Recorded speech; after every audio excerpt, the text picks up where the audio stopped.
beyond its boundaries. Our change will lead to better lives for all. New Lotte, the power of a better world. New today, better tomorrow. Lotte.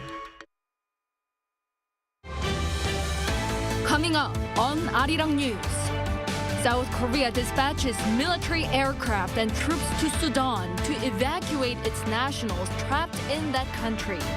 This as the fighting between armed forces and paramilitary groups intensifies, killing hundreds of people and injuring thousands. South Korea denounces China over its reaction to President Yoon Suk-yeol's recent comments on Taiwan. This with China's foreign ministry renewing its warning, followed by Seoul's stern protest and the Yoon Biden summit coming up next week.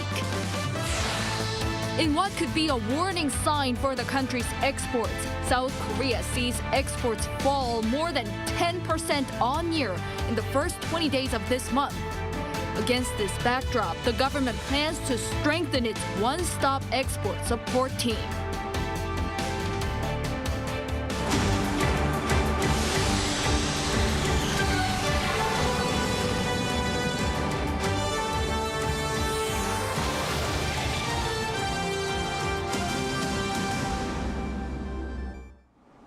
Good evening. It's 9 p.m. here in South Korea.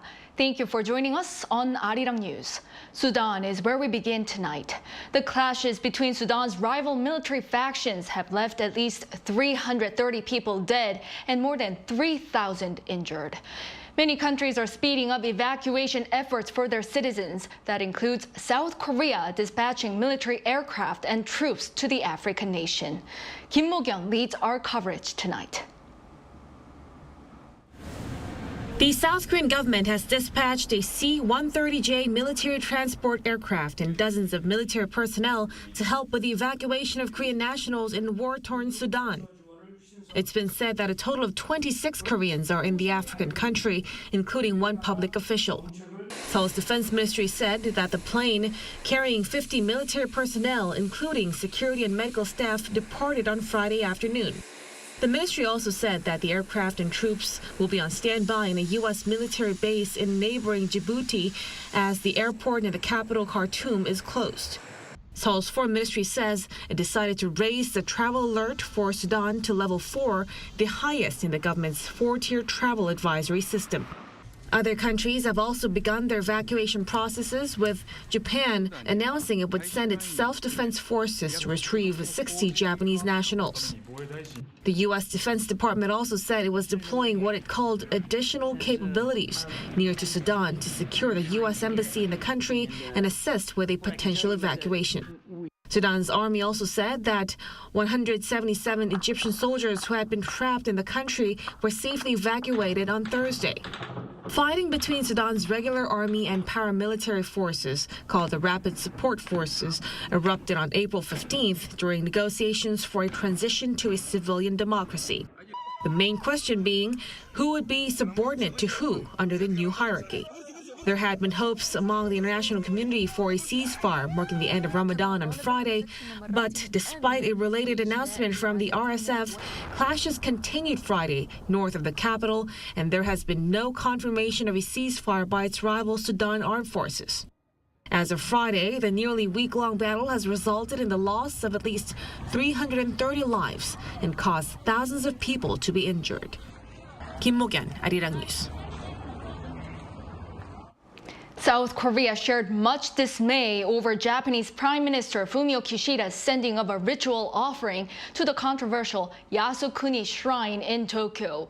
Earlier on this Friday, the foreign ministry here called on Tokyo to, quote, face history and to show genuine remorse for its past deeds. Reportedly, some 90 Japanese lawmakers had visited the shrine in person to pay their respects amid the two-day Spring Festival there.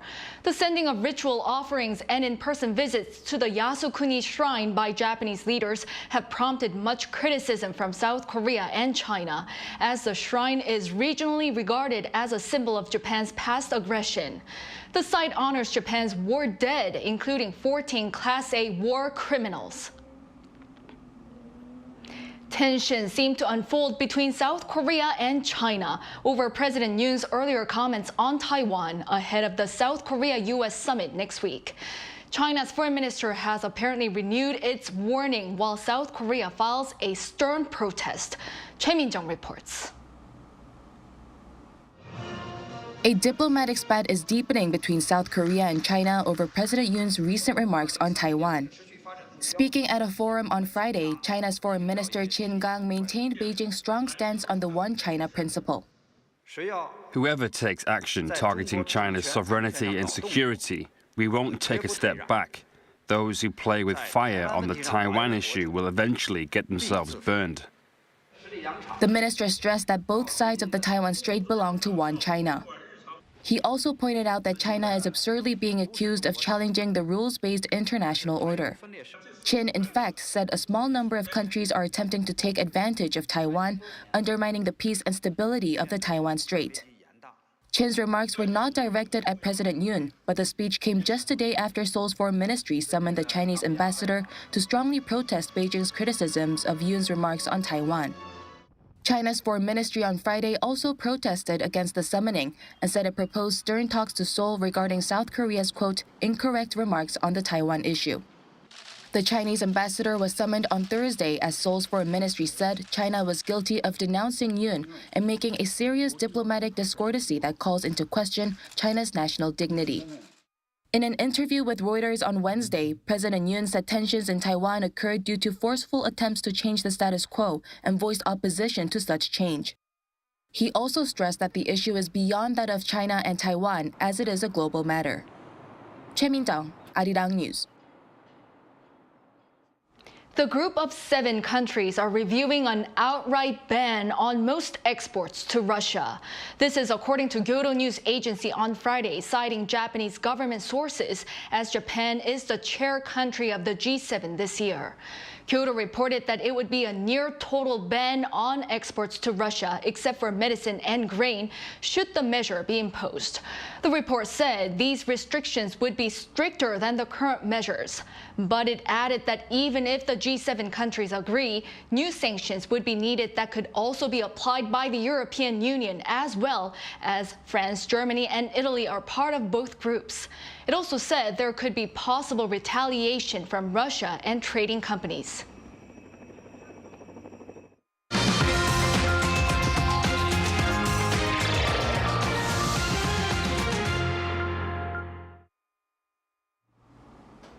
The Seoul-Washington summit approaches, and tonight we take a closer look at security, one of the key agenda between Presidents Yoon and Biden. North Korea's apparent developments in its 5-year military plan raises concerns. With that, our defense correspondent Kim Hyun-sung offers an assessment of where North Korea currently stands in that regard. As the Seoul-Washington allies gear up for a show of strengthened cooperation, tensions continue to rise here on the Korean peninsula. In just a matter of weeks, North Korea has ordered the launching of a military spy satellite and also test-fired a brand new missile. This all part of the regime's 5-year plan. In January 2021, North Korea announced its military goals that include developing a hypersonic missile, a nuclear-powered submarine along with a nuclear-capable underwater weapon, and a solid-fueled intercontinental ballistic missile. North Korea has also set aim to increase the missile's accuracy target distance to 15,000 kilometers and continue producing super-large nuclear warheads. Now, North Korea has made strides with 2 on the list. Last Thursday, it fired a solid-fueled intercontinental ballistic missile dubbed the Hwasong-18. And in late March, it reported that testing had been completed on an underwater drone that could create a radioactive tsunami. And as for the other goals, it's possible that North Korea will have achieved significant advancements in its nuclear warhead technology and hypersonic flight capabilities by the time that its Central Committee meeting comes to an end in 2025. But a nuclear-powered submarine, perfecting it by 2025 may be a stretch, according to experts. Developing a nuclear-powered submarine requires a miniaturization of nuclear reactors, which I believe will be a challenging task for North Korea given its current technology. North Korea is also moving forward to increasing its hit rate, related to the recently unveiled military spy satellite. To increase the targeting accuracy, North Korea needs to know the exact coordinates of South Korea's military facilities, and that's why it needs a spy satellite. The North said it will launch this satellite into space sometime next week, a move that, according to experts, has the upcoming Seoul-Washington summit in mind. It's been forecast that the North may openly tout more weapons advancements and display shows of belligerence in the coming days. Kim Hyun-seung, Arirang News. In light of North Korea displaying the advancement of its nuclear weapons, eyes are on what will be shared at the leader level between South Korea and the U.S. when it comes to extended deterrence and nuclear sharing. Our foreign affairs correspondent, Bae Eun-ji, has more. Nuclear sharing is a concept in NATO's policy of nuclear deterrence that allows non-nuclear weapon member states to participate in planning for the use of nuclear weapons. There's the possibility that the leaders of South Korea and the U.S. may discuss this idea of nuclear sharing during their summit as they work to better respond to North Korea's provocations. The summit will be an opportunity for the two countries to strengthen combined defense readiness and build extended deterrence. In a recent interview with Reuters, President Yoon Suk-yeol said he will seek, quote, tangible outcomes on Washington's efforts to improve responses to counter evolving threats from North Korea. He added that he thinks even stronger measures than what NATO has should be prepared in order to respond to a powerful nuclear attack. An expert explained that the president seems to have implied a nuclear sharing system between South Korea and the U.S. that's beyond just giving advice to the U.S. government, unlike NATO, where the member states can only advise the U.S. commanding authorities about nuclear planning and nuclear use. So this could mean that the South Korea could give more input to the U.S. government when it comes to actual targeting, and then even when it comes to the decision to use those weapons. Nuclear sharing between the allies will mean deploying U.S. tactical nuclear weapons in South Korea or near South Korean territory and conducting joint planning and joint operation of them. This could possibly lead to the idea of creating a new nuclear planning group in Asia involving the U.S., Japan, and Australia that can act as a global body on nuclear matters and discuss policy issues on nuclear forces. But the public opinion in Japan still remains highly anti-nuclear, making it difficult for the country to join this type of international group. It's probably more realistic to have some sort of a bilateral arrangement between South Korea and the United States first, and perhaps other countries can join this arrangement down the road. So what's likely is that Australia is likely to join such a nuclear planning group before Japan does. For now, the concept of creating a new nuclear planning group remains hypothetical, but the upcoming summit will definitely act as an opportunity for the allies to find more effective ways to deter nuclear threats from North Korea. Bae Eun-ji, Arirang News. President Yoon Suk-yeol will be the first Korean president to pay a state visit to the U.S. in 12 years. With his trip just around the corner, much attention is focused on how the summit between Presidents Yoon and Biden will impact Seoul-Washington relations in terms of politics, diplomacy, economy, and culture. Our culture correspondent Song Yu-jin traces the history and future of the two countries' cultural friendship.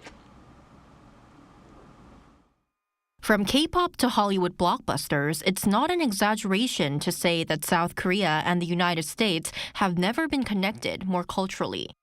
Their bond dates back to the 1950s when the two countries formed an alliance through the Mutual Defense Treaty in 1953. In 1954, the American Forces Korean Network radio channel started airing in Korea. Koreans were able to listen to American broadcasts directly, especially a lot of music like pop and jazz.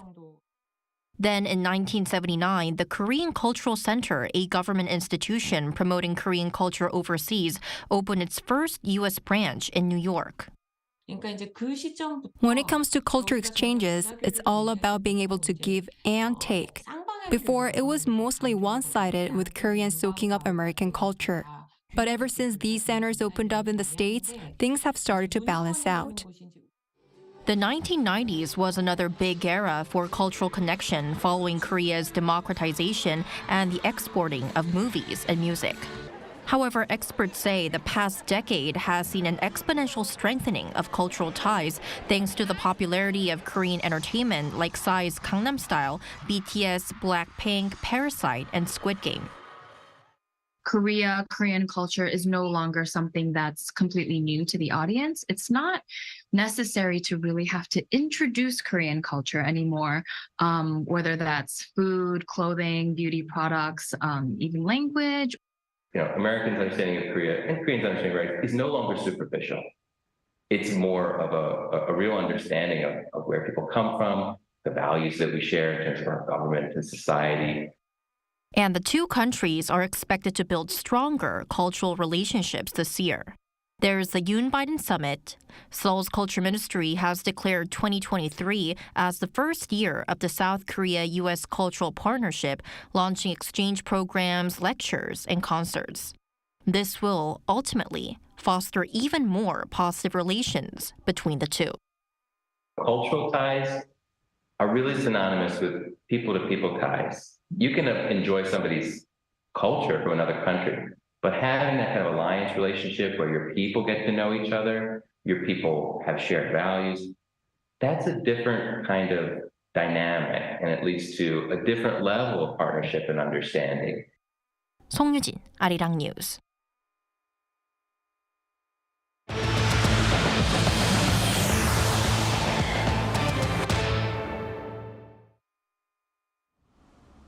As part of efforts to boost exports, Seoul's Finance Ministry vows to bolster its one-stop export support team at a time when South Korea saw exports fall more than 10% on year in the first 20 days of this month. Lee Soo-jin reports. The South Korean government is upping its efforts to increase exports. Finance Minister Chu Kyung-ho announced during an emergency economic meeting on Friday that the ministry's one-stop export support team had solved 320 cases out of the 402 export issues that were filed. The government launched the pan-governmental support team under the Finance Ministry in February to address problems related to exports.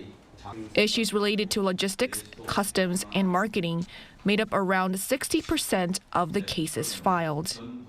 The country's exports have been on a downward trend from last October. Although the Korean economy has seen a slowdown in inflation and a moderate recovery in domestic demand, exports and facility investment have remained sluggish due to external uncertainties. Data from the Korea Customs Service shows that exports are expected to remain sluggish this month as well, dropping 11% on year during the first 20 days of April. This brings the trade deficit this year to more than $26 billion, which is already more than half of last year's record deficit. The one-stop export support team also offers services such as helping logistics companies expand their facilities, as well as speeding up export procedures. The government is planning to expand services available by offering one-on-one counseling services for small and medium-sized companies starting in early May and adding a portal on the One-Stop Export Support website in June to allow companies to file their trade-related issues online. To address falling semiconductor exports, one of the main drivers of the ballooning trade deficit, the government plans to offer tax breaks of up to 28% for SMEs that invest in facilities this year. Semiconductor exports plunged nearly 40% on year during the first 20 days of April. Lee Soo-jin, Arirang News. An event to promote tourism in Seoul was held on Thursday in Thailand. This is to increase exchanges between the two countries as this year marks the 65th anniversary of diplomatic ties between South Korea and Thailand. The event, called Color Your Lifestyle Seoul in Bangkok, was organized by the Seoul Metropolitan Government and the Seoul Tourism Organization in order to boost tourism from Thailand to Seoul. Participating were more than 100 people, including major Thai travel agencies and media, as well as businesses in Seoul. Visitors were able to experience various programs regarding K-beauty, drama, and food. More than 500,000 tourists from Thailand visited South Korea in 2019, making it Korea's sixth biggest source of tourism. Suga from BTS has released D-Day, his debut solo album. It came out today, but under the stage name August D, which he uses for his individual projects. His agency, Big Hit Music, said the album marks the final installment of the August D trilogy, which began with Suga's first self-titled mixtape in 2016. The new album consists of 10 songs, including the title track Hagum. Suga wrote and composed all the songs on the album and took charge of its overall production. Suga will go on his first individual world tour starting in the U.S. this coming Wednesday. He's the 5th BTS member to debut as a soloist, and his full-length album comes 3 years after his last solo project in 2020.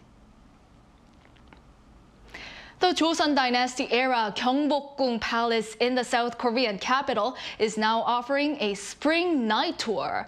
Our Shin Se-byuk brings the stunning display of lights and a chance to step back in time.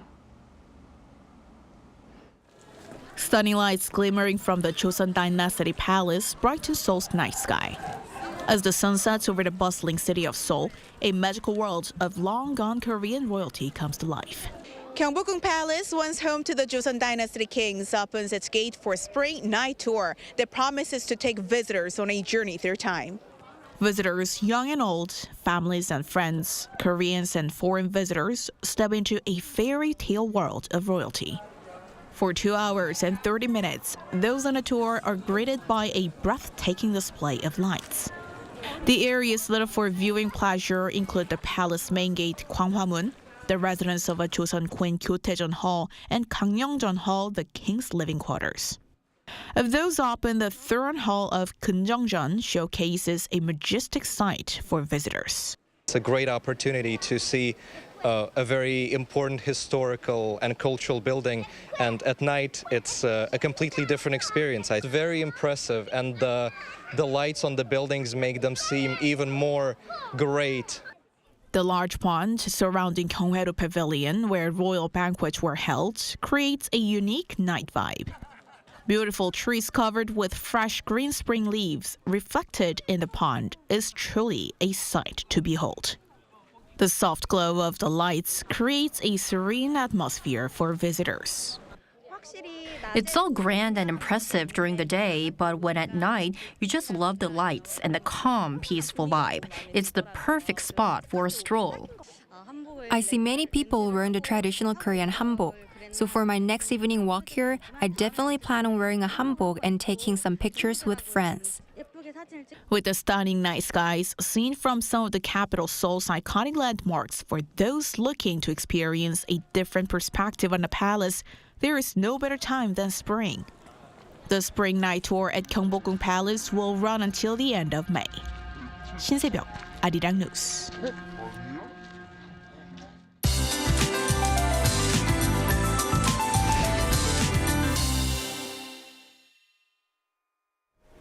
The nation will see partly cloudy to overcast skies this weekend. Maximum temperatures will be nearing the seasonal norms with highs of 21 to 22 degrees Celsius. But be careful not to catch a cold as wide temperature gaps are expected. In the meantime, gusty winds are forecast to sweep across the nation. For the coastlines in Gyeongsang-do provinces, winds will be gusting as fast as 15 meters per second. Please secure any items that could get blown away. The combination of strong winds and warm daytime conditions will trigger a greater influx of fine dust and yellow dust. The entire nation will be under poor air quality. Eastern regions in particular will see extremely high concentrations of fine dust, with air quality standing in the very bad category. Morning temperatures will be in the similar range tomorrow. Seoul will be starting off at 10 degrees. More clouds will build up for the daytime. Seoul will get up to 21 degrees, Gwangju 22, Chuncheon and Daegu will be topping out at 19 degrees. Next Tuesday, another round of nationwide rain is in the forecast. Have a great weekend and hear the weather conditions around the world.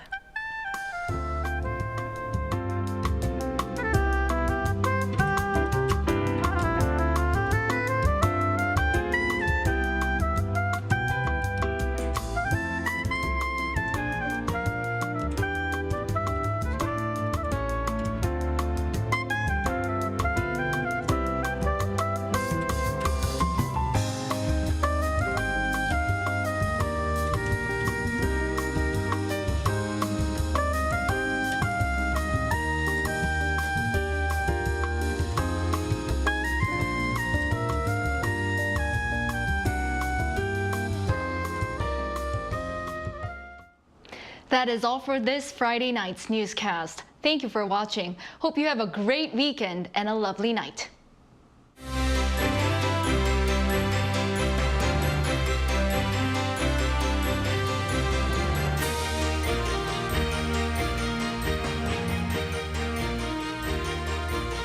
I'm live!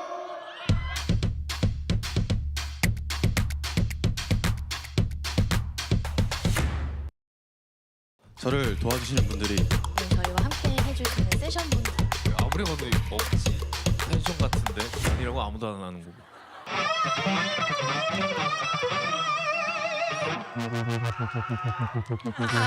좋아요.